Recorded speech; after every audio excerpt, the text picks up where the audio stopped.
प्रिय बंधुओं, मुझे जो ज्ञान प्राप्त है उसका एकमात्र कारण है अपनी दृष्टि को गुणमय रखना। मैं किसी का दोष नहीं देखता। यह सृष्टि गुण दोष से भरी हुई है, फिर भी प्रत्येक जीव में ईश्वर द्वारा प्रदान कोई ना कोई एक सद्गुण जरूर उपस्थित होता है। मैं उस सद्गुण पर विचार करता हूँ। जिसमें मुझे ये सद्गुण दिखलाई देते हैं उसे मैं गुरु बना लेता हूँ। मेरे अनेक गुरु हैं। मैं आज आपको अनेक गुरुओं के बारे में कुछ बतलाता हूँ। प्रथम गुरु मैंने धरती को माना है। यह धरती मुझे बच्चे की भांति दुलार करती है, अतः इसे धरती माँ कहना उचित होगा। धरती माँ उपदेश देती है कि कम खा और गम खा। जो गम खाता है उसका मन शांत रहता है, उसका मन रोगी नहीं होता है, और जो कम खाता है उसका शरीर निरोगी रहता है। धरती माँ कहती है, कुछ लोग मुझ पर अपना पैर पटकते हैं, मुझ में गड्ढा खोदते हैं, किंतु मैं कभी क्रोधित नहीं होती।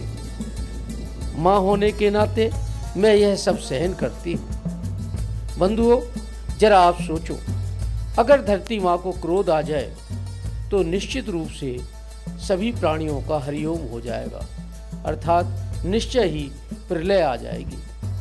अतः मैंने धरती माँ से क्या सीखा मैं आपको बतलाता हूँ।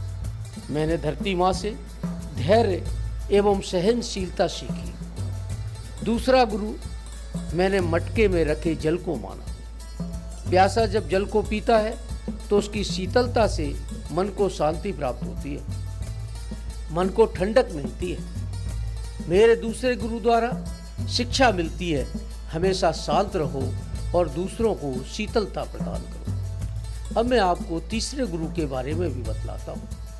मेरा तीसरा गुरु अग्नि है। मैंने अग्नि को तीसरा गुरु माना। अग्नि का स्वभाव है जलाना एवं ऊष्मा प्रदान करना। यदि अग्नि में विष्ठा अर्थात गंदगी भी पड़ जाए तो वो उसे भी जला करके नष्ट कर देती है। मैं भी अपने पापों को विवेक रूपी अग्नि में जलाकर भस्म कर देता हूँ। मैं किसी का पाप नहीं सुनता। दूसरों का पाप सुनने से मन दूषित होता है। बंधुओं, अब चौथे गुरु हमारे वायुदेव जी हैं। वायुदेव न तो सुगंध के पास रुकते हैं और न दुर्गंध के पास रुकते हैं, बस निरंतर अपने वेग से चलते रहते हैं। इसी प्रकार संत पुरुष मान और अपमान के पास नहीं रुकते। मैं भी मान और अपमान को ध्यान न रखकर कभी रुकता नहीं हूँ और सभी चिंता छोड़कर जगत में भ्रमण करता रहता हूँ। तो बंधुओं, मान और अपमान जैसी चीज़ों को, सांसारिक मोह को आप त्यागें, निश्चय रूप से आपका मन शांत रहेगा। अब मैं आपको अपने पांचवें गुरु के बारे में बतलाता हूँ, जिसको मैंने पांचवा गुरु माना है। मैंने एक मधुमक्खी देखी। मधुमक्खी शहद का संग्रह कर रही थी। मैंने उससे सीखा, सिर्फ उसकी आवश्यकता जितनी थी उसने उतना ही शहद का संग्रह किया और निश्चित समय पर उसको भोजन के रूप में उपयोग किया। उससे मैंने सीखा, अधिक संग्रह से बीमारी प्राप्त होती है और मृत्यु तक हो सकती है। प्रिय बंधुओं, मैं तुम्हें अंत में छठवें गुरु के बारे में बतलाता हूँ। ध्यान से सुनना। कमल के फूल को आपने देखा होगा।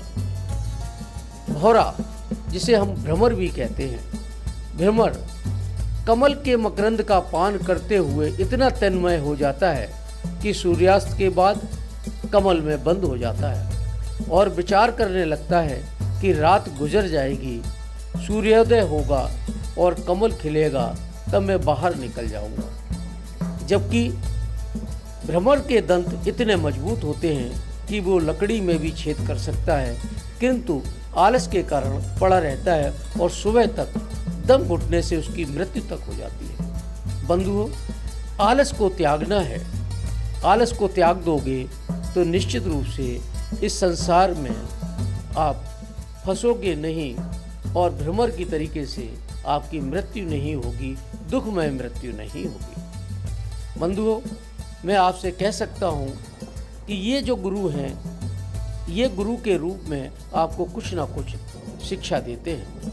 अतः हे बंधुओं, संसार की प्रत्येक वस्तु में ईश्वर का वास है, जिसे हम किसी न किसी रूप से हम ज्ञान की प्राप्ति कर सकते हैं। मेरे साथ प्रेम से बोलो, जय श्री राधे, जय श्री राधे, जय श्री श्याम।